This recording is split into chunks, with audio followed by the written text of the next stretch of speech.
Wagwan, beautiful people. Welcome once again. Nino, just returning from Jamaica.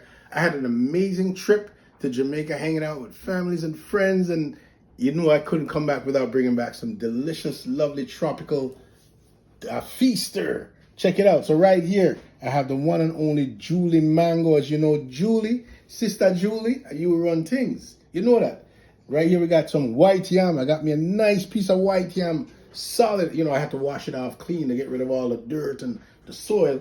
And in the bottom side, you can't go without the yellow yam. This is yellow, brightly looking sunshine. I mean, I tell you, I had an amazing time picking all the Julie mango them from the tree. And right there, so what we call them, yeah? Breadfruit, we call them. One and only breadfruit. We got some breadfruit. And right there, so we can't forget, we have some pimento leaf, because when you make the jerk, and you nice up the jerk and you want to kick it up to another level, you need the pimento flavor. And watch out.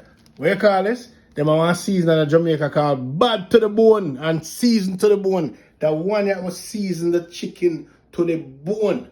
Right here, so now is the jerk flavor of the season to the bone. And when you season this to the bone, I tell you, say, you lick all your 10 finger, all your neighbor 10 finger them, because it is real. So, love up Jamaica, big up Jamaica, sunshine, happiness, reggae music, and pure vibes.